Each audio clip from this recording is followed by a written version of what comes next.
It was really neat. And there's a bigger story behind that because I had auditioned the previous year, and I was super confident in my entry. And my dad and I we wrote this whole bit, filmed it. Uh, it was perfect. Thing was great. Submitted it. I said I'm totally gonna win it this year, and I didn't get it. And I was really down on my luck because I said, well, if I didn't get it that year, I'm not gonna get it. I thought my technique was good. I thought the video met all the requirements. Um, but I said, don't be discouraged. It takes, just hang in there. And so the next year rolled around, and I really didn't want to do it. And my dad kind of convinced me, and he said, you know what? I'm not going to force you to do this, but I think you should do it. I think it'll be worth your time. Just try it again. And I said, okay. And I did. I put 110% effort into making the video and the content of the video, and I won that year. And I was surprised because the when you win the scholarship, it includes 2 tickets to the ventriloquist convention. So my dad and I, we attended that year, that summer, and you get some other prizes as well. And so the winning was a real lesson in not giving up. Today's episode is brought to you by Applaudible.net. G'day everyone, Craig from People with a Passion, and today's guest is a ventriloquist who won the Terry Fator Scholarship in 2016. As part of that prize, he received 2 tickets to the Van Haven Convention, where he was a late entrant into the junior mic competition. Same year, he won that competition, and he returned in 2017 to win it, and again in 2018 to also take out the junior mic competition at that convention. For the last 2 years, he's been working on puppet making, and he's made many of the characters that now exist in his sets and shows. He's on his trajectory to becoming a professional ventriloquist, and he's also studying business at college. We're about to meet Landon Harvey and some of his characters. Please sit and enjoy this episode of People with a Passion.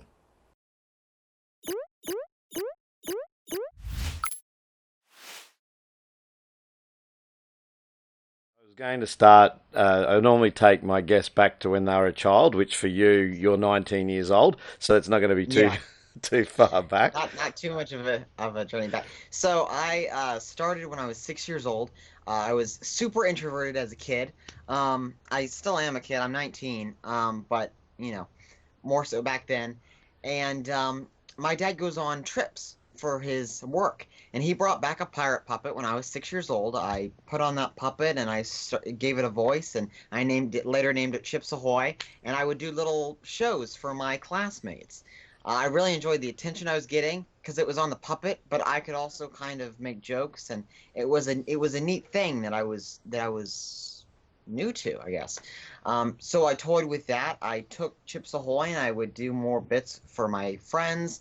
I later did Thanksgiving parties, things like that, holidays for my family. I'd pull out a puppet and do a little bit with it.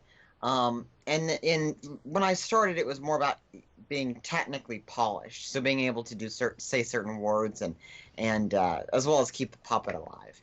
Hmm. Right now, it's more like what's the comedy, but you grow and you learn what you need to put an emphasis on.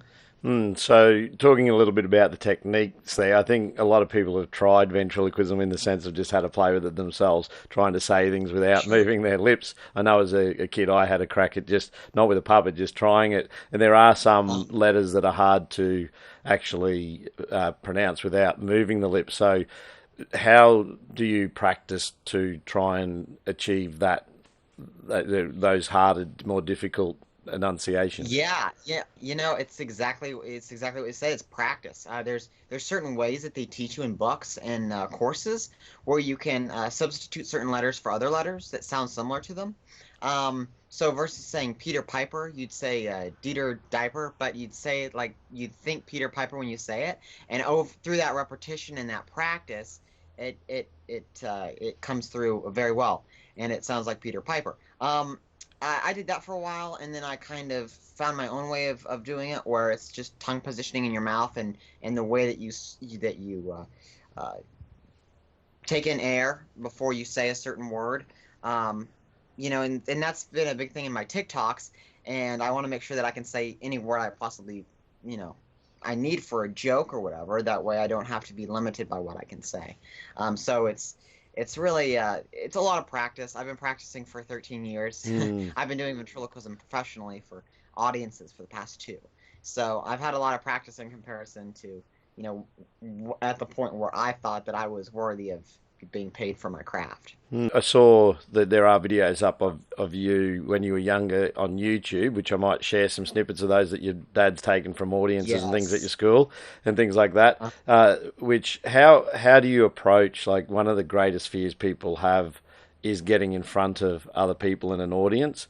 How do you approach mhm. doing that? And at a young age, such a young age. You know, I, it's weird. I think it kind of goes back to the practice thing. It's Some people just love being in front of an audience. I was in theater when I was younger too, and throughout middle school as well. And that kind of tied in. I played Lumiere and like Beauty and the Beast and things like that, where I got a sense of feeling comfortable on stage. Um, I'm okay with being the center of attention at times, and then when I'm not, I'm working on a puppet or doing something where it's just totally just me, and I'm in a different focus. So being able to put all my energy into warming up a crowd and making them feel good, making them laugh, it energizes me, and the response I get from the crowd also fuels me throughout the show. In terms of what I do, maybe before I go on, I really don't have a ritual or anything like that. Um, I just kind of get ready for the crowd, and I look at the audience, make sure that's a big thing too. Is I make sure my characters, I have different puppets for different audiences, of course. So as a puppet builder, I build them to fit that need, um, and it's a lot of videotaping myself as well, because I find that if I can videotape myself and look back over it and say, okay, this would work. Um, how would it apply with an audience setting? And a lot of the times I'm confident in my material, but I'm a lot more confident after or in the middle of when I'm performing it, because you get that instant audience reaction that you don't get from, when you're videoing it, or even from TikTok, Hmm. which is a whole different beast on itself. It's putting up jokes on TikTok. So it's a little different. So you actually had some early success too. You were the Terry Fator Scholarship recipient in 2016. And what was Yes. that recognition for you when, you said you've been professional 2 years, but that's an early recognition and quite a hard sort of scholarship, I understand, in your industry to sort of be a winner of or recipient of. Yeah, it was really neat. And there's a bigger story behind that, because I had auditioned the previous year, and I was super confident in my entry. And my dad and I, we wrote this whole bit, filmed it. Uh, it was perfect. Thing was great. Submitted it. I said I'm totally gonna win it this year, and I didn't get it. And I was really down on my luck, because I said, well, if I didn't get it that year, I'm not gonna get it. I thought my technique was good. I thought the video met all the requirements. Um, but I said, don't be discouraged. It takes, just hang in there. And so the next year rolled around, and I really didn't want to do it. And my dad kind of convinced me, and he said, you know what? I'm not going to force you to do this, but I think you should do it. I think it'll be worth your time. Just try it again. And I said, okay. And I did. I put 110% effort into making the video and the content of the video, and I won that year. And I was surprised, because the when you win the scholarship, it includes 2 tickets to the ventriloquist convention. So my dad and I, we attended that year, that summer, and you get some other prizes as well. And so the winning was a real lesson in not giving up. Um, and Hmm. it's definitely something I take today, whether I'm introducing a new bit and I have to keep working on the bit versus just trash it, or if it's growing my TikTok and the you know trials and tribulations that brings up. Um, So in 2016, you attend the convention. It was at the Vent Haven convention, or is that a different convention? yes, yeah, that Okay. was the So, ventriloquist convention. so you became a late entrance to that and junior Mike winner of 2016, 2017, 2018.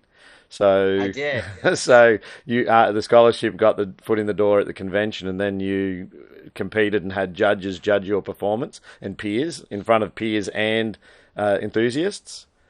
That's correct. That's correct. And in the it's such a funny story, because I went from uh, and I had known about the convention for years, since I was very young. But as my dad's told me, he's like, I'm not going to hand you everything. You have to work for it.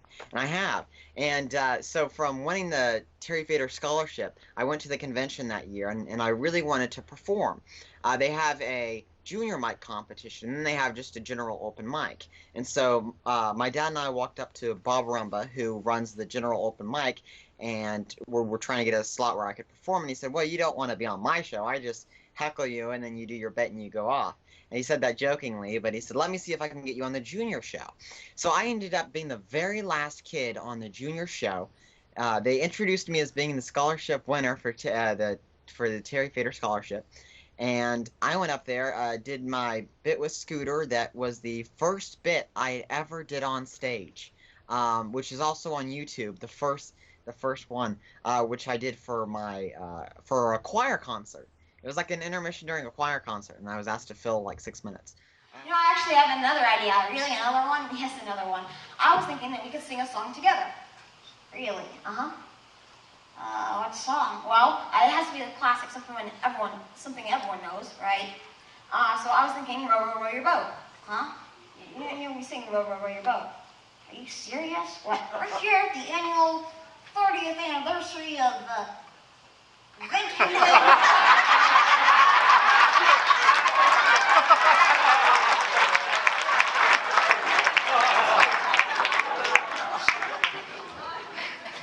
And you want to sing row, row, row your boat? Yeah, we'll sing it together. I'll sing the first verse and I'll punch you and you can sing the rest. Okay. But now that you're at a dude and under confidence, we talked about this. Okay? Row, row, row your boat. Get like a machine. No. What's the dream? What was that? Row, row, row your boat. Right, but you were singing very quickly. It was going down a fast stream.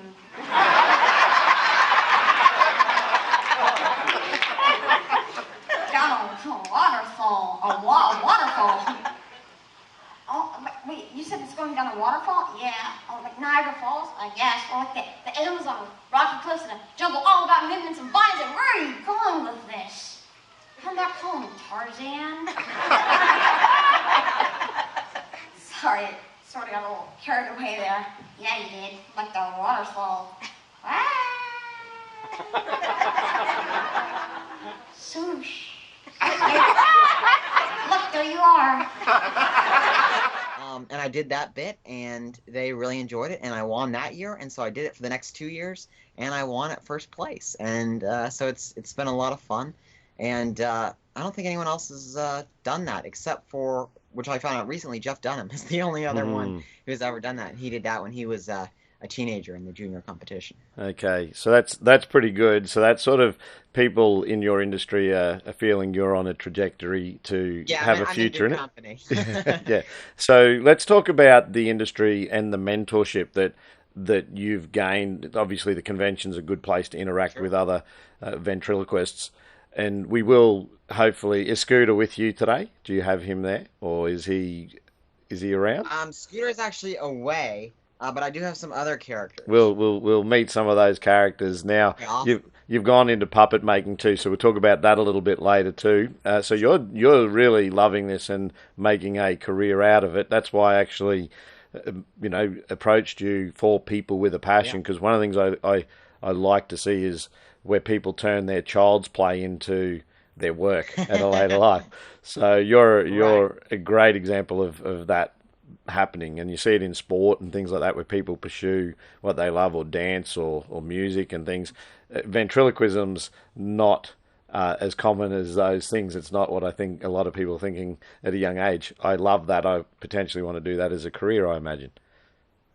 Oh no, I'm the only ventriloquist. I mean, the only other ventriloquist his name is Dennis Lee, and he lives in the DFW area.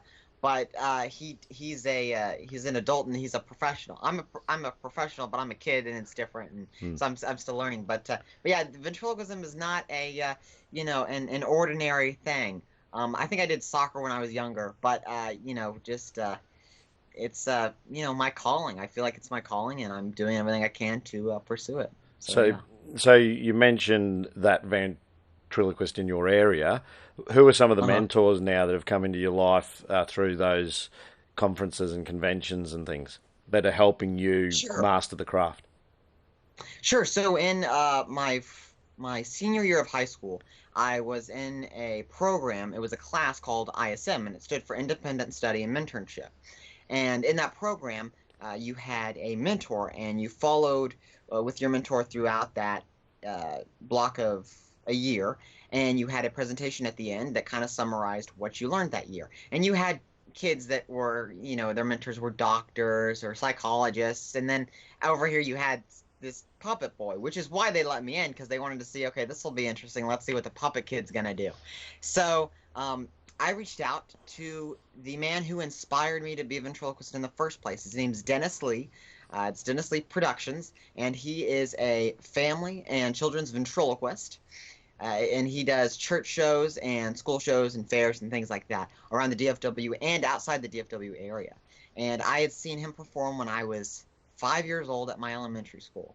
And so my senior year of high school, I was able to go on mentor visits with him, which is I would see him perform.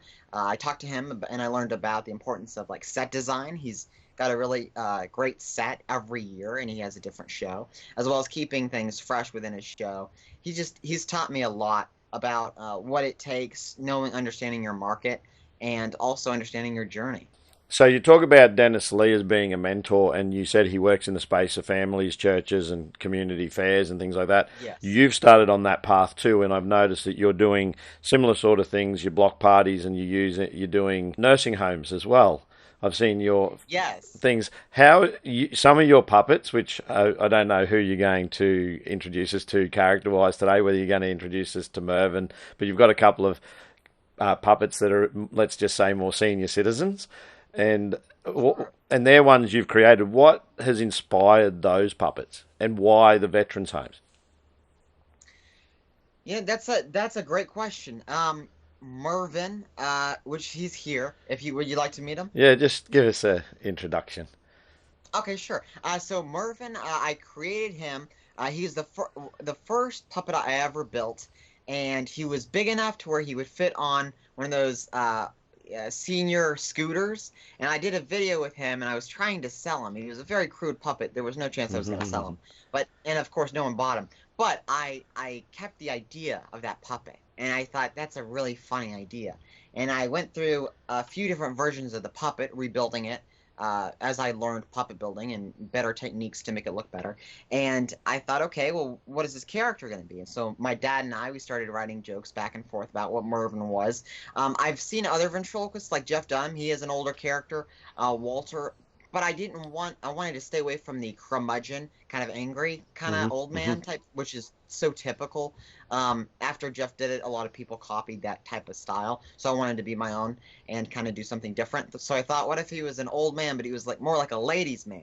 And so he's flirting with women and this and that. And that character works perfectly because I have a whole bit where he's, trying to flirt with a woman, and he has to put in his teeth and on his toupee, and it's a lot of great fun, and it's a perfect opportunity for audience involvement. And that's where it comes into play with the retirement communities, is because there's just not a lot of ventriloquists in the area, so it's a great thing. It's refreshing to them to see a different type of art form than a musician, and it's a different pace than what they're used to as well. And I find that by offering clean comedy, it offers an outlet for them to be able to laugh and enjoy. And I also do walk around too, where the residents of the retirement communities get to talk one-on-one with the puppets. And that's a great time because I also get to sharpen my improvisation skills. Are you dead? Do you need CPR? Oh, well, that depends who's giving. Oh, I hope it's that lady over there. Hello, Missy. You look like my future ex-wife. All right, hold on. What? Some of them are just now getting it. Okay. Well, why don't you go ahead and tell everyone how you got here? How I got here? Yes. Well, when a man loves a woman... No.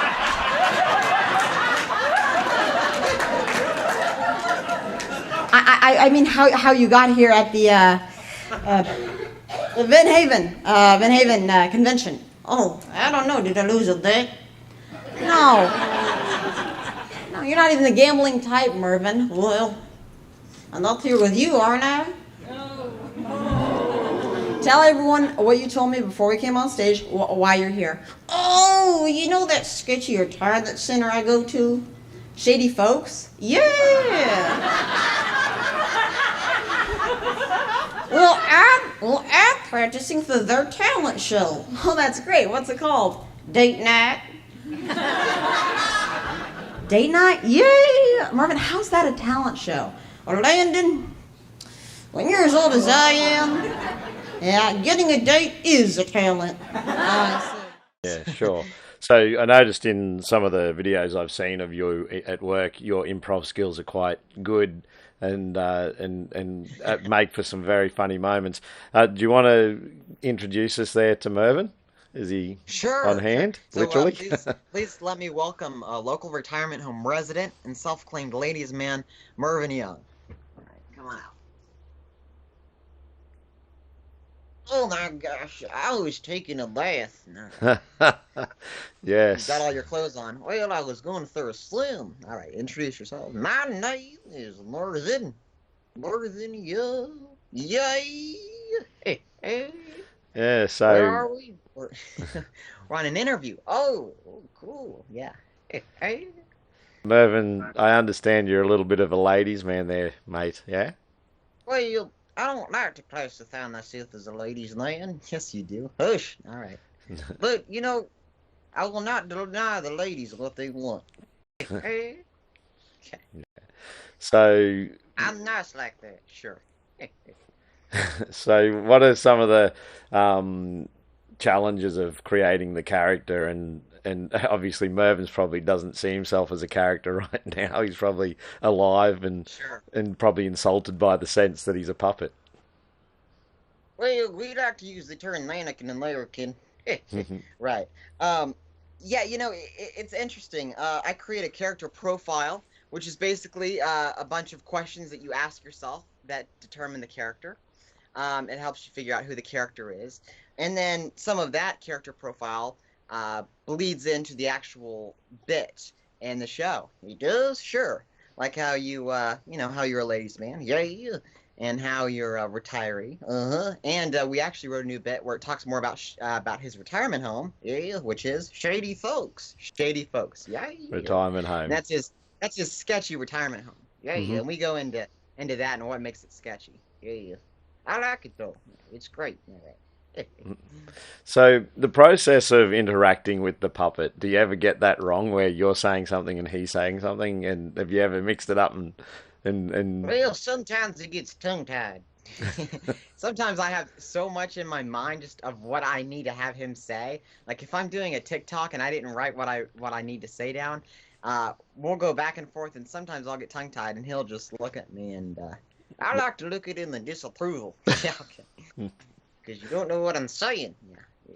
He always messes up. I don't, though. Right. yeah, So But So- that's actually one of the most famous TikToks, right? Is the one where you messed up. yeah. yeah. Yeah.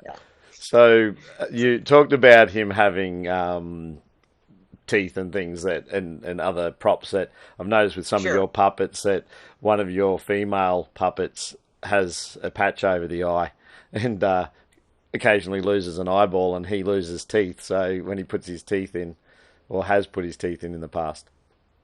Yeah.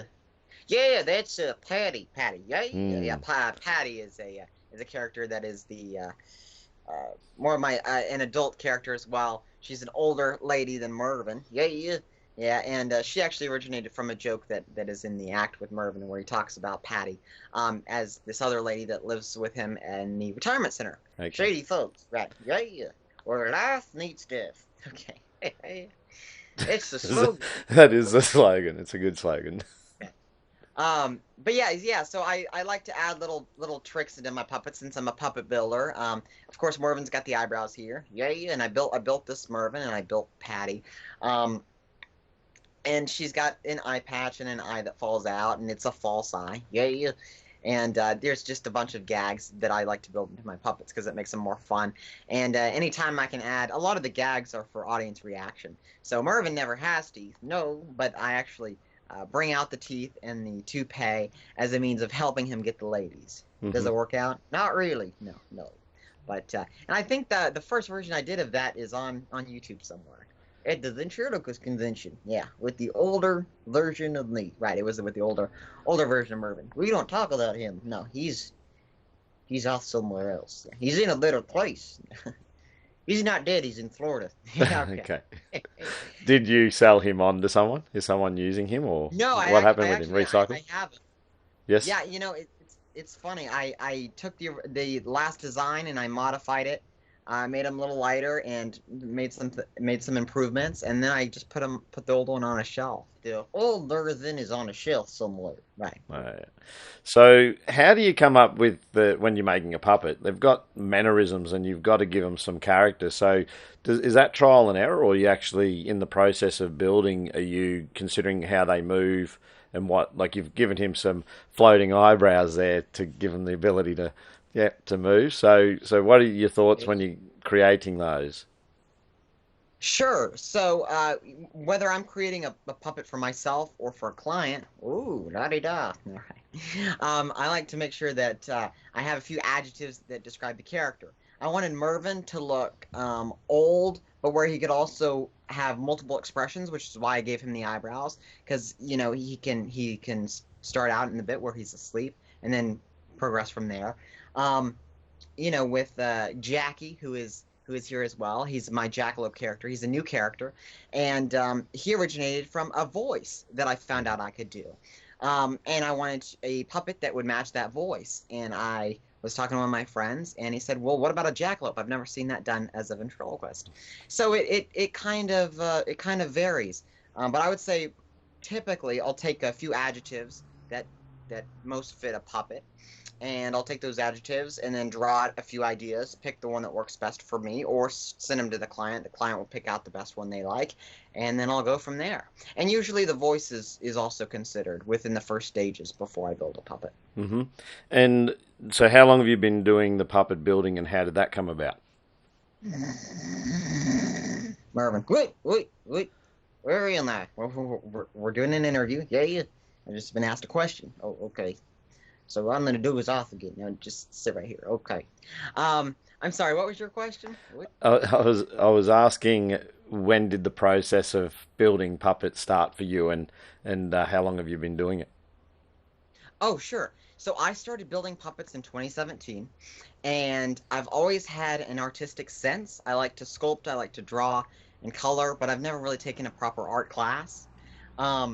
And I have a friend who's a puppet builder, Langston Hatch, and he said, "You know what? You should try puppet building. I'll send you some patterns. I think you'd enjoy it." And I said, "Okay, I'll give it a go." And he sent me some patterns, and I worked off of those. I built, I believe, a troll. I built a troll puppet. It sold, because I did a video with that puppet, and it sold it to a guy named Joe Gandelman, who I'm now very good friends with, and I've built numerous puppets for. And I've just taken my craft and I study what other people do, and at the Ventriloquist convention, which I attend every year, I have a vendors table, so I'm able to talk to other vendors to see what their techniques are, and I'm also part of the Soft Puppet Makers Guild, and we all talk about techniques and share tips and things like that. That's pretty cool. So Mervyn looked a little bit tired there, so we might let him go have his nanny nap. Is that Yeah, it's a mini nap, but it's also past my bedtime, so the nap runs into my bedtime, right? Mm-hmm. Yeah. So we'll put you away. Okay. All right. Bye. Hey. Set you over here. So the bringing of the characters to life, and obviously you've got to create a character, you've got to create or give it a voice. Do you ever see voices bleed in by accident to the character that you've got, where you end up sort of recognizing, oh, no, that's the wrong voice that I'm moving into there, or not really? It depends, and that's a great question, because sometimes, your vocal register is only so broad. So with like Patty, who's my older lady character, she's got a real gruff voice. She's a smoker, and so she's got a super gruff voice, which takes a lot of practice as a ventriloquist, of course. But differentiating that voice from Mervyn is very easy, because Mervyn is a lower voice, but he's higher, much higher than that. I think I have difficulty sometimes in differentiating Mervyn's voice with Jackie, because Jackie is kind of near Mervyn, but I change my vocal cords a little bit, and I punch up certain words when I talk as Jackie to vary from Mervyn. Essentially, you can take one voice and by adding an accent or by changing it in some way or another, turn it into 2 or 3 other voices, which is really neat. You just have to, just takes a lot of practice. But I think that the voices are very important, because that's another factor that it's people might not point it out that are in your audience. They might, but if the character's voice is very different than yours, then it makes it that much more believable. Okay. So it's just one of those things that I work on. You've mentioned your dad a couple of times in the conversation, sure. So he's obviously a soundboard and has been a big supporter of you. I know that he's behind a lot of the yes. video camera work on when you've been on some of the stages. So where's he involved in this with you in helping you pursue your passion? Sure. So I have a mother and a sister too, and they're my at-home support system. My dad has been there in helping me write material. I'll bring him puppets when I'm working on them, and getting another set of eyes really helps. Because sometimes I'm working so intensely on a project that I'm unable to see something that's obvious to the normal naked eye. He's been there from the start. He's been very supportive. He was never one of those dads. Both of my parents have been very supportive, but he was never one of those dads where he's like, no, you should play sports. He's like, well, if you enjoy this, then do it, but I want to see that you're committed to it. And I have been, because I really enjoy it, and he's been there every step of the way. Mm-hmm. So the writing of the material, what's the evolution for you? Because I've seen some of your work, and how much fun is that process, and how frustrating can it be too in trying to develop a set? Sure. I'm still figuring that out. It's at the beginning, it took a lot of time. In writing comedy writing is a muscle that I'm constantly working on. Sometimes I'll get little sparks. I was in the dentist chair a few weeks back, and I had a new idea for Mervyn that involved Mervyn to my right, and then there was an urn. And the whole bit was between him, me, and why this urn was there. And I typed up the bit like I had it memorized, even though I just created it on the spot. And then I tweaked it later that night, and then I talked to one of my friends who's a writer, and he helped me with it. So it can be something that's just in the moment, that's an inspiration. Sometimes it's a lot more of a deliberate process where you have to think about certain things. With the Jackalope character, which I'll introduce later, Jackie, he's a jackalope, but you have to find a way where the character relates to the audience, because mm-hmm. comedy is all about being able to relate to whoever's up there or whoever is in your audience. So it really just depends on what the character is and being able to relate. For kids comedy, I do a lot of situational comedy where the puppet's doing something and I don't know about it, or it's just more goofier type stuff. But with the more adult comedy, it's more setup punch or an innuendo or something mm-hmm. more of that nature, where it requires more thought. The puppets deliver the punchline, so the delivery, yeah. As a human, when I imagine you're delivering a punchline and telling people a joke, you're animated, you can animate that, and it's almost an act. But to create something that's inanimate and give it life, where it's sure. facial expressions, it's hand movements, and all those things, how it's postured, the pace at which it delivers the joke, how much practice goes into the delivery of getting a puppet to actually deliver that punchline? That is a great question, and it falls into your earlier question, because it's all about the character. So if you have the character established, it's that much easier, because you know how he would say something. If I have Mervyn say something about my hair, he's an older character. Older people are usually more critical about the youth today. Mm-hmm. So he might say it coming from the standpoint of, well, I know what's better and what you should do. It's also the character of usually when we laugh at the end. It's just kind of his thing. I formed this hey type of laugh that he does. And the laugh that Mervyn does in itself is a joke because it gets a response from the audience and they enjoy it. But I think the way a puppet delivers a joke is sometimes it's how the joke's written. You have to have it delivered like this. But it's also formed from the character and the way that the character, the way that it works best for the character to deliver that joke. Sometimes you can also add a pause too. If I say something and then the character looks at me, pauses, and then goes, or it says it to the audience, So it's. Who else have you got there that can join us in the interview? Who can we speak to? Yeah, so I'll introduce Jackie. I was talking about him. He's my Jackalope, so let me get him. All right. Come on out here. Hi! My name's Jackie, and I'm the Jackalope. Ain't that right, kid? Yeah, this is Jackie, and he is a jackalope. I think my ears might get cut off. I think you're okay. Okay. And he is a jackalope. Yes! He is one of the few jackalopes to exist. Because humans wiped out my entire species. Whatever. So is Jackie a geared around your childhood audience or an adult audience, or does he have? Yeah, it's interesting. He's I'm a jackalope of all trades.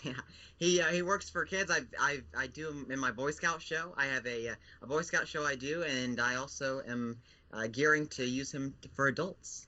Okay. Yeah. So I've got a plethora of material. And he's another creation of yours, yeah? Yes, yeah. I built him a few weeks back.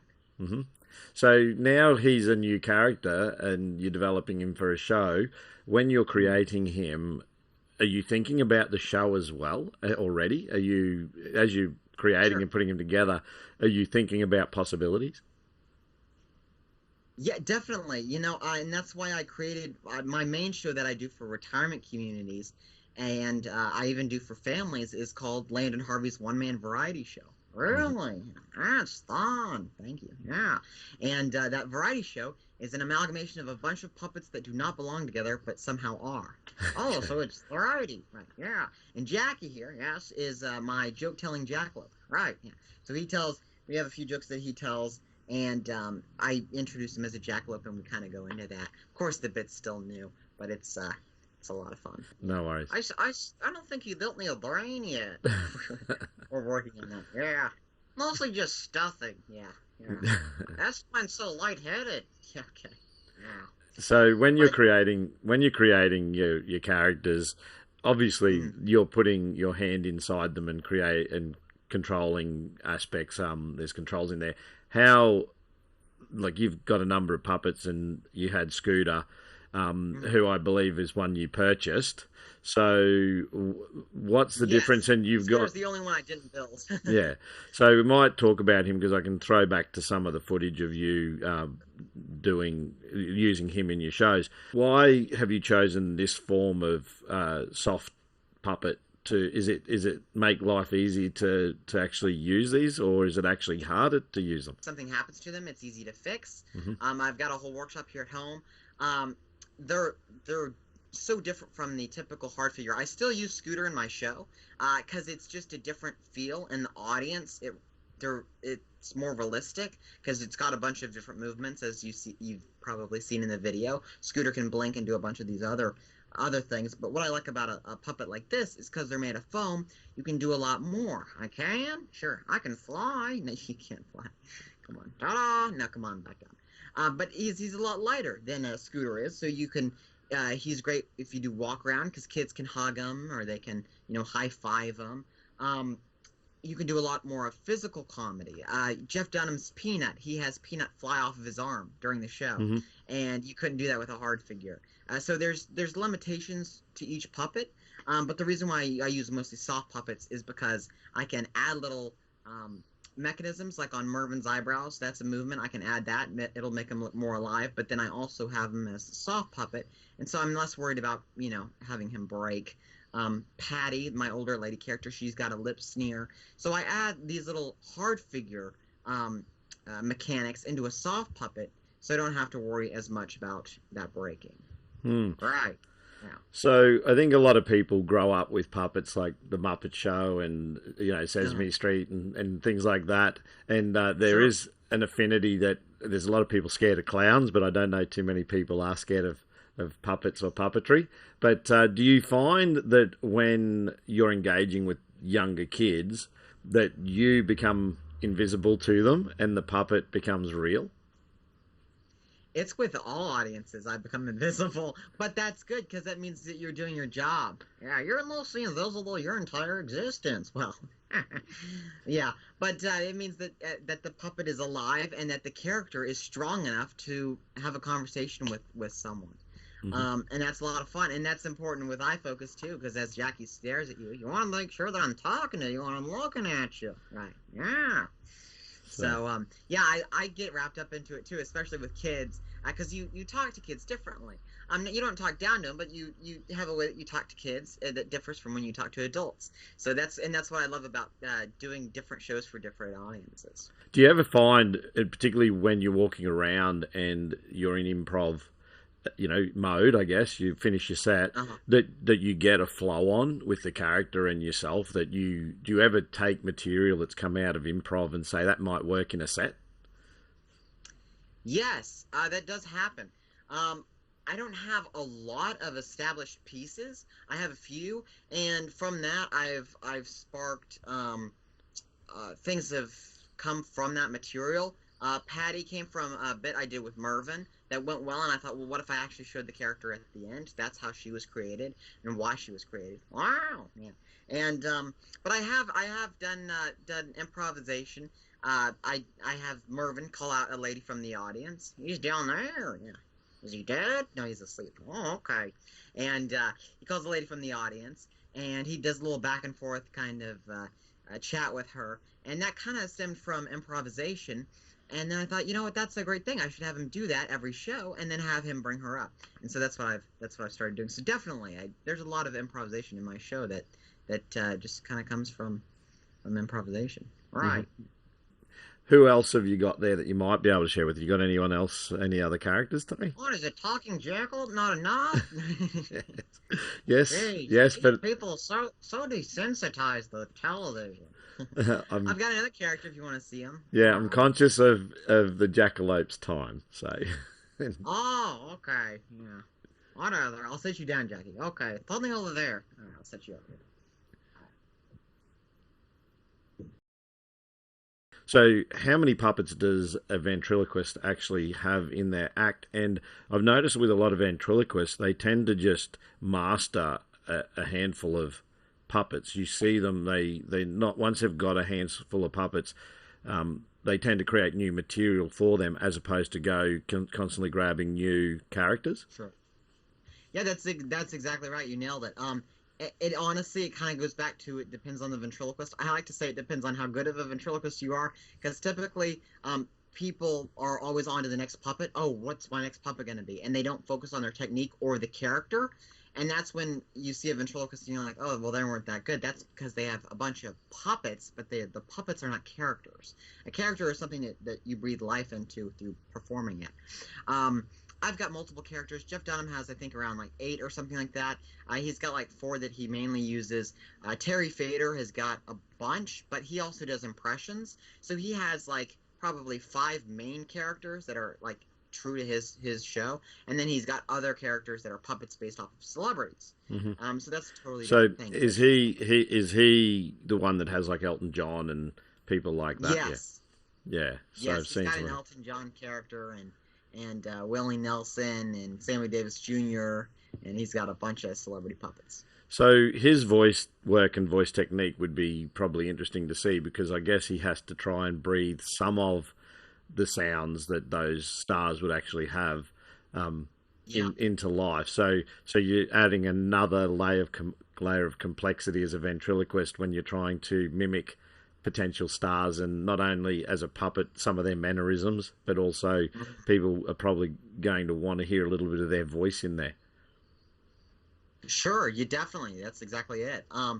he has the rare talent of being able to impersonate famous singers, and he paired that with ventriloquism, and that's what got him to win America's Got Talent, and that's why he has an amazing show in Vegas. I've seen it a few times, and it's truly amazing. He does I don't know the number, but he does a lot. There's a lot of impressions, and he'll take songs and turn them into parodies, but sing them like the original artist sung the song. So that also adds a comedic aspect to it that's a lot of fun. But I think the neat thing about having a character that's already a celebrity is that you don't have to work as hard to establish the character. Now, you might have to work because the character is familiarized already with the audience. Not saying that he doesn't work hard. He does, very hard. And he writes material for the characters and performs them and everything else. But there's a different level there when you have to introduce a totally new character to an audience. Or, you're saying, please welcome, my puppet, Elton John. People already know who Elton John is, what he's famous for, and have kind of context of the character before you even have to bring him on stage. How many puppets are you working with at the moment? That's a great question. I've got, I think, 2 or 3 that I do that I have just as like my kid show puppets that I say I really don't use these guys except for kid shows and like library shows and things of that nature. I'd like to say around like 5 that I use that I'm keeping to. But I don't use 5 in a show. I use around 3 in a show. I do like 30 or 45-minute shows, and it just depends on the audience. I'm hoping to master to have it where it's Patty, Bill, and Mervyn, or Patty, Bill, and Jackie for my adult show. That's another thing I'm working on, is having more of an adult show. So it's just finding the character in the audience, as well as coming up with a character that's original and that hasn't been done before, which is difficult. And if it was easy, everyone would do it. So it's that's something I think about a lot, is what's different, what hasn't been done, how can I pull comedy out of this situation of me up here with this guy next to me, or girl. So how do you find linking the storylines between puppets? Because obviously you've created Patty. Now here's Mervyn trying to get a woman from the audience. He probably technically already has a woman, but he's not probably even aware of it. Mervyn's all over the place, and that's his character, so I kind of allow that. But and that's a great question. Patty and Mervyn. Patty was created from a bit that I've honed, that I've done for retirement communities and different events with Mervyn, and that's how she was created. And then, but the bit that I did with Mervyn had a dog. So there's a whole nother puppet. There's a 2-puppet bit, and the dog's name is Muffin, and Muffin's previous owner was Patty. And Patty was just this character with an eye patch and a one leg. Sometimes they called her Pirate Patty at the retirement home. And I thought that would be a really funny puppet.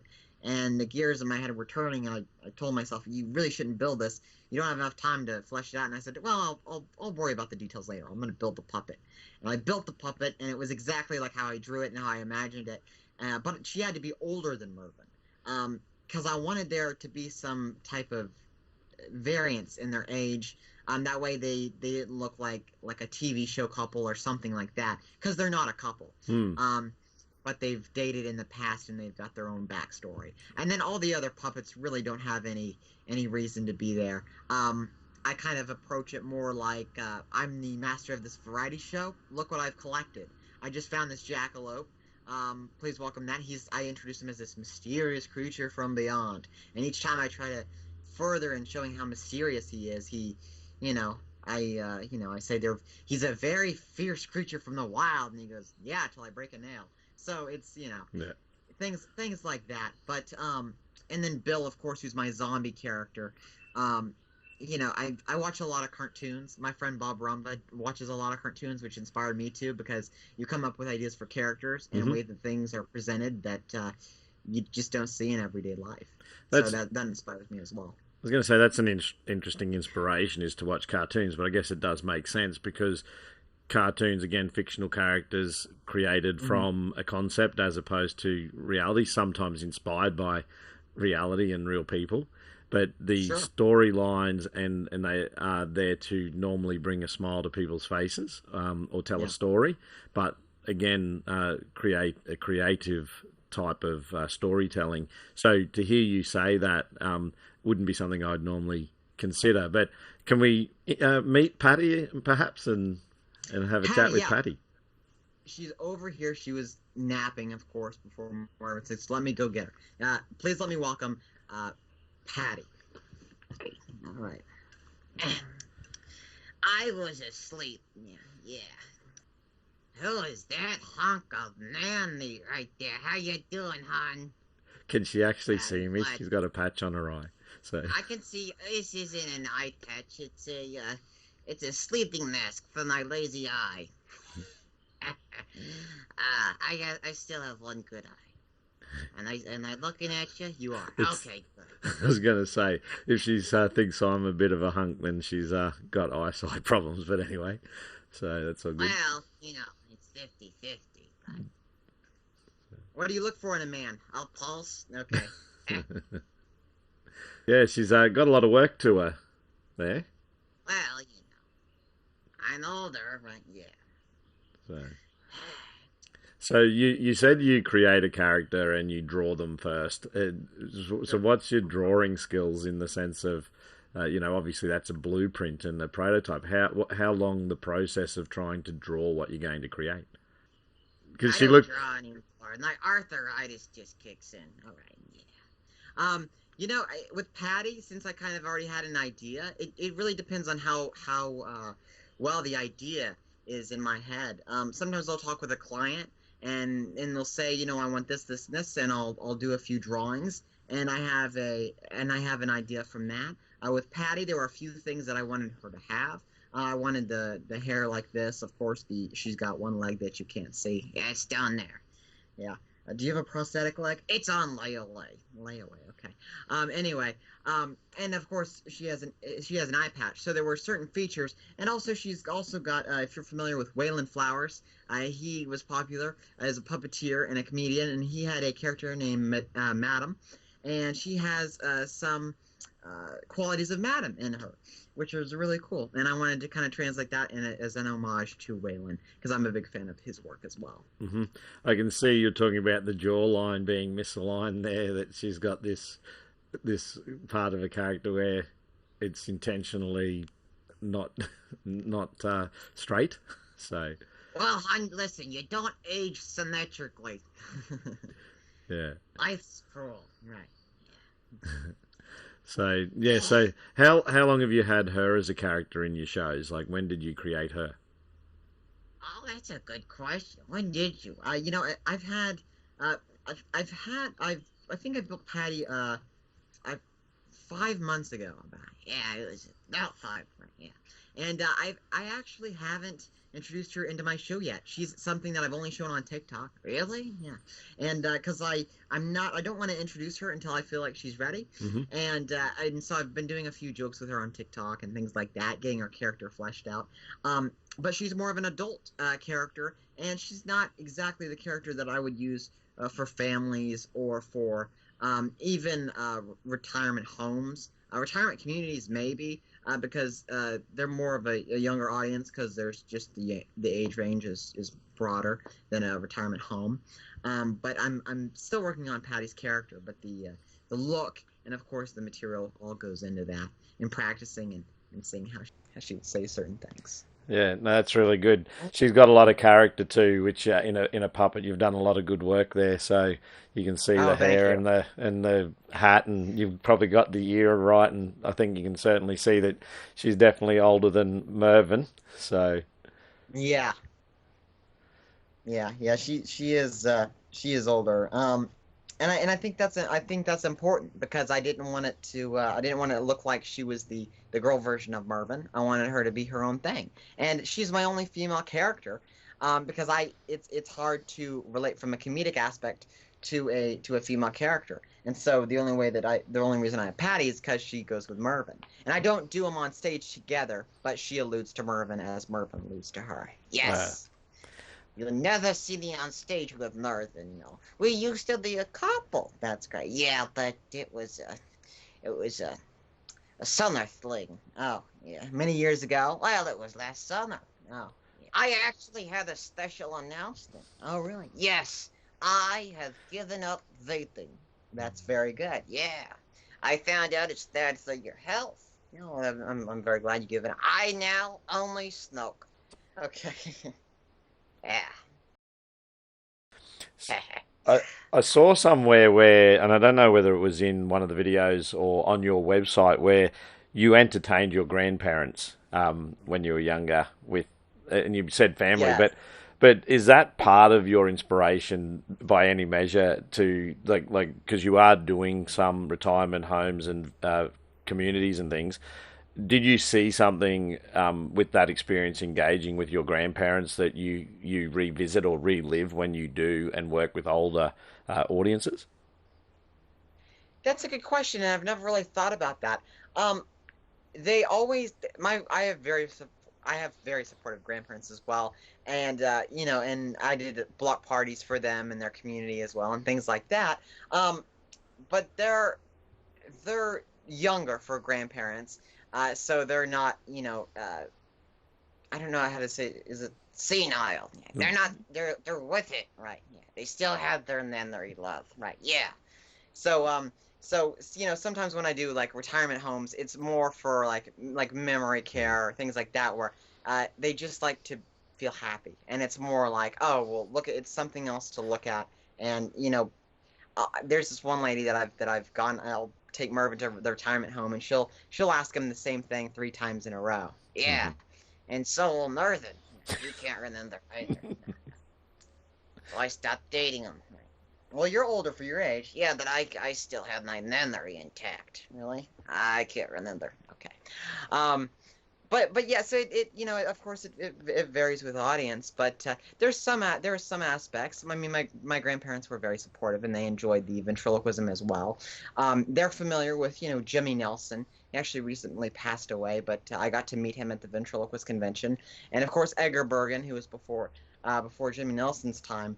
And so there have been a cascade of ventriloquists throughout the years that have been present, that everyone can relate to in one way or another. Where do you hope to be with this in, like you look at your age, you're now 19, you're Right. a puppet maker, and you are making your name, I guess, for yourself already there, because people are obviously purchasing your puppets and Yes. commissioning puppets as well. So they're sitting and communicating with you on concepts, and you're coming up and delivering ideas around the character for those individuals. So how and you've been doing that in the last 2 years, I think you indicated. Yes. So things seem to be moving fast for you, but what's a bit of an end game for you? Because some of these full-time ventriloquists are quite well known, have their own, specials and things on TV. Is that something that is the ultimate for someone in your industry? I don't know if I would assume everyone would like to be as famous as Jeff Dunham. And some people don't. Some people just enjoy doing the occasional, Boy Scout show. It depends on kind of where you're at with your career and where you see it going. I've been passionate about this since a young age, and I love building puppets, and I love expressing that creativity from my workshop to on stage.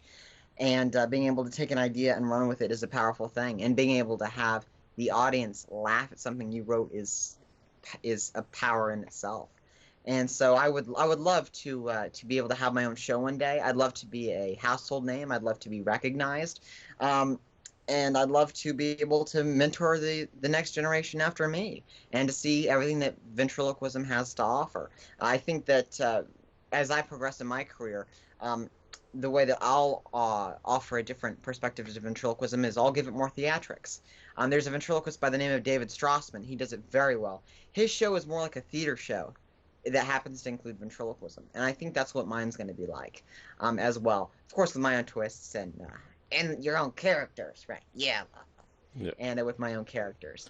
And so I think I've taken inspiration from those different performers that I've grown up with. So you've got Bill as well, you said there, so we might bring him out, and if Paddy doesn't, if Paddy doesn't mind losing some of the limelight. Oh, that's fine. I'll sleep in the shadow. All right. I'll go down here. Yeah. It looks like a puppet massacre. All right, come on. To him. So yeah, so this is another character I have, and he is a zombie, and let me get him out.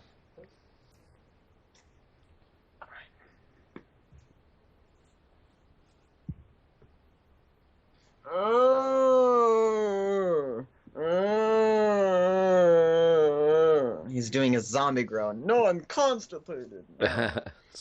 Introduce yourself. What? Introduce yourself. Hi. My name is Bill, and I'm a zombie. Okay. I don't think Bill will have a problem with contracting coronavirus because he's obviously he might be a little bit sick as a zombie there. Yeah, no, I'm not. Well, I'm kind of worried about it. I haven't even got my flu shot yet. I don't think you have anything to be worried about, Bill. Okay. Yeah. And I'm not worried about constipation either. No, Anything I eat goes right through me. yeah, I'm sure it does. Yeah. So how does someone like Bill come about as a concept? Because you've got human characters, and now you've evolved into someone who's semi-deceased. So you've gone at the next level of old, I guess. Well, Bill is a zombie. Hey, I identify as living. Okay. Yeah. Well, the creation of Bill, everything starts with an idea, right? So I thought it would be funny to take something intimidating, and contrasts are often funny in comedy. So I thought zombies were big at the time, and I think they still are, depending on how you introduce it. But you have things like The Walking Dead and all of that on TV, and I thought I should have a zombie character that's like a whiny, because they're always groaning and they're always like moaning about having to. I don't even know why they moan. It's because we have to walk everywhere. Yeah. In our bare feet. Yeah. Why don't you have shoes? I don't know the soul. Okay. Bad joke. Well, you wrote it. All right. So I thought it would be funny to have a whiny zombie. And why is he whiny? Well, he's got a lot of personal problems, and in the bit, which is Bill is actually the current character that I'm working on, and I'm having a lot of fun with it. But we talk about how Bill was summoned for the apocalyptic uprising, but Very scheduled. right. Yeah. So he's trying to find a new purpose, and we go through a few different ideas on what he could do. I talk about how it's difficult for him to get a job because he's got an odd odor, a creepy presence, and the ability to make people all feel uncomfortable when they're around him. I could be an Uber driver. You couldn't be an Uber driver. You're all skin and bone. I could be a model. You you don't have a brain. I could be a politician. All right, that's enough. And so we go through a few ideas, and then I introduce, why doesn't he do what I do? And so Bill tries to do some prop comedy, which is he's got a little casket off to the side, and I pull out props from his casket that he talks and makes jokes about. So it's kind of like if you've seen the comedian Carrot Top, kind of like that, that we end the bit with, and it's pretty fun. I'm having a lot of fun with it. There's also some audience interaction toward the end of the bit. Yeah. It's in development. Right. Yeah. I noticed in your early version of Mervyn, you had him holding a donut at one of the conventions, and you said Yes. to everyone, check under your chair. Everyone gets a donut, and everyone's standing up and looking underneath their chair, and there's Mervyn's laughing his head off, saying, I got him with Yeah. that one. So, so how important is the audience interaction? And I noticed when you first come out, introducing yourself and your puppets, you really trying to drive that audience interaction early. Yeah, definitely. Yeah, and it's funny because I did that year, and then the next year, there were probably like 10 kids that performed the junior mic. Everyone that went up asked how the audience was doing, and it was really funny because it was like one after each kid was like, "How are we doing tonight?" And it's like 12 in the afternoon, so it was really funny. But yeah, it's I think that audience involvement, especially as a ventriloquist, is important because ventriloquism is, in a sense, it's kind of like magic, but it really isn't. And so magicians pry off of, they grow off of audience involvement, and they need it. For a ventriloquist, you have to find ways to get the audience involved. Whether it's a puppet, if Bill's heckling the guy in front of him, yeah, that guy looks dead, and that's coming from me, right? Yeah. Something like that, or if it's, I call up someone to help out Bill at the end of the bit because his arms are aching, and so they help him do some stretches, and then they accidentally pull off his arms. Mhm. Yeah. The good news is my arms no longer hurt. Right. The bad news is that my insurance says that being a zombie is a pre-existing condition. Right. Yeah. So in terms of audience involvement, being able, whether it's having a puppet talk back and forth with someone in the front row of the audience, or if it's pulling someone out of the audience and turning them into a puppet on stage. I have a vent mask and I turn them into a puppet and have them sing a song. And I didn't really mean to have audience involvement in every bit that I have a puppet for, but it's worked so well that I think I'm going to continue doing it because it's another way for the audience to get involved. And it's really important because magicians are able to do it with magic tricks, and they already have the audience's attention. But sometimes when you have a difficult audience, you have to find a way to pull them in. And sometimes it could be, I could heckle someone over here, over there, right? Yeah. Or talk about whatever, right? Yeah. And it'll get someone involved. If I'm talking about, so-and-so's red shirt, and he's wearing a red shirt, everyone looks at him, and then they look at what the puppet's going to say next. So it's just bringing the audience into it while you improvise, and then you can kind of jump back to the material that you have memorized, which is also important. We'll start to wrap up because of time, but that's something I wanted to get to is, or ask because you just prompted me to. So with your sets, there's a degree of improvisation, and there's also obviously material that you have to memorize. How hard is it to stay on task if you get a great idea for improvising, then to go back to the set? Like, how challenging can that be sometimes? Have you ever lost the set because you improvised and then gone, oh, where was I? I have not. I've never lost a set. I think there was once at Vent Haven when I performed, there was a few seconds of a pause, which feels like an eternity on stage, where I had Mervyn interact with a lady in the front row, and he was saying something, and I couldn't remember what was next, so I had to cut it and then skip ahead in the script. And that's the only time that's ever happened. But sometimes when I'm rehearsing, and this happens a lot, I'll be working on the character so much that he'll start talking to me, or even I'm doing a TikTok video and we'll go on some tangent about whatever. So sometimes a lot of the improvisation is a result of maybe if I mess up and then the character says something else, or someone in the audience does something or says something, and then I have the character say whatever, and then I usually put a little staple of where we left off, so I can go, well, yeah, but you also, are a zombie, which is difficult in today's society because blank, and then he goes, oh, yeah, and then in theater, it's like the line before your line that prompts your line, but as a ventriloquist, it's hard because it's all you. Yeah. So, it's just kind of falls under that practice category that we talked about earlier. I imagine the technique and methodology, the breathing plays a massive role in your performance. Yes. Because you're issuing two different sounds, two different voices, and you're trying to make it conversational without the breathing. So what's the methodology? Is it, I don't know, is it through the nose? Is it similar to playing instruments and things like that? How are you drawing your breath and sustaining breath? It's mostly through the, I actually draw most through the mouth, because when I do ventriloquism, I clench my teeth together, but my lips are slightly parted. Yeah, if you're doing it well, right? Yeah. So it's mostly just breathing in air from your mouth. Sometimes it's for the nose. If you're doing a distant voice, the nose is important to make it sound like it's far away. You're also so it's kind of like a voice like that, kind of like that. I can't. It's hard to do because you have to have water and you have to prompt your voice. But you're doing a softer version of your normal ventriloquism voice. So that's referred to as throwing your voice, isn't it? When you can get it, yes, make it sound like a distance. I think in a TikTok video, you had a fly in the car with you, and you recorded the TikTok, and you're going, I'm down here, and you're like, where are you? And it ends up being a talking fly, and you're interacting with this thing we can't see in the car that sounds like it's further away. So how much practice does it take to actually throw your voice? Is it more work? You know, I would say it is. I think that is, technically speaking of ventriloquism, aside from like the comedy and keeping the character alive, I think that's the most difficult thing. Because if you can throw your voice, I believe Ron Lucas, he's a famous ventriloquist, he said that if you throw your voice, you have like a black belt in ventriloquism.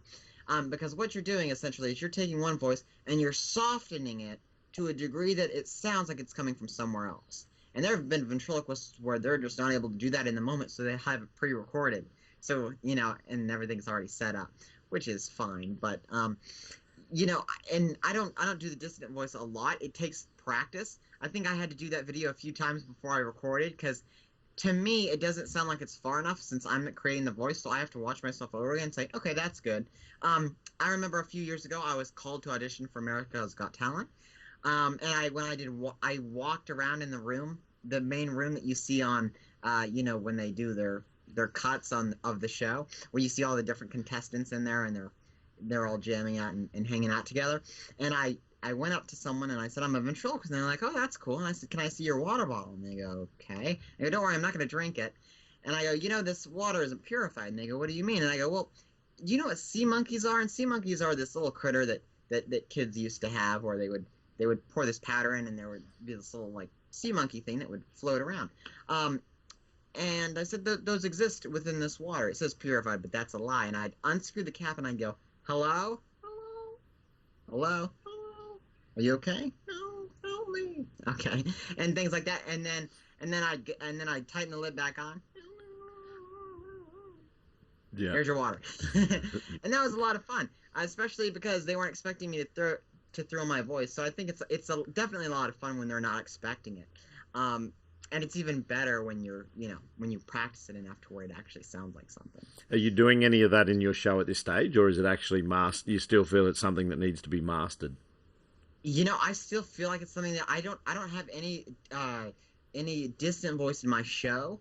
I think it's something that I probably will in the future, but it's something that I'm constantly working on and need to work on more. Yeah, you're telling me. But Bill would be great because his voice is already down there, so he's got a lower voice. So to do it even softer would be, you're just taking the volume down essentially. Yeah. And I know you mentioned Straussman before, and he actually uses Yes. Teddy and Chucky, and often one of them's in I think it's Teddy might be in or one of them's in his bag or whatever, and I think it's Teddy actually, and he throws like between the two of them at times where one of them's talking and they're not part of the show, but there's a reference and you'll hear him throw to them talking out of the bag, more or less. Yeah, and that's something I really admire about Straussman is versus just taking the puppet and putting it back in the case. He's found a way where he can keep the character alive without even having to do anything. And so he sets them in this chair that's in the chair's face toward him, and the audience is already familiar with the character, so that he can have two characters talk while he has got a third one on his arm. Very clever, and I think he's the only one that's ever done that. Super clever, and I admire him a lot for that. Yeah. Look, I really appreciate the time. Did you have anyone else you wanted to show us today, or have you gone through most of your characters? I think That's probably it, like... Yeah. Yeah. Us. That's awesome. Look, I really appreciate you taking time to share your passion with our audience, and I'll put links to your website and your puppet making and everything in the description, so that our audience, if they're interested in getting into this, and you got into it at a very young age, if it is unique, there is a movement in the community built around it. People, you can go online and see the conventions and can see the people who are producing puppets, but it looks like a healthy interest for young people to get involved with. It is. And a positive one, and the community seems like you're all supporting each other. So that seems like a nice sort of passion to be involved with, where you can really just be yourselves without judgment. Yeah, it's definitely a very, very tight-knit community of professionals and amateurs coming together every convention, every summer. And if you ever want to learn ventriloquism, you can learn it no matter what age you are. And there's videos on YouTube, and there's also a course, learn-ventriloquism.com. I highly recommend it. I actually use the course still to this day. I refer back to it because it covers everything from character creation to learning how to do ventriloquism, and it's a great utility. No worries. All right, Landon Harvey, I really appreciate your time today. Thanks for giving it. Thanks so much, Craig, for having us. No worries. Awesome, mate. I hope you liked this episode. If you did, please give it a thumbs up and feel free to comment. If you haven't yet subscribed, hit the subscribe button and the notification bell to be advised of new interviews when they're uploaded. I hope you join us again sometime. Catch you later.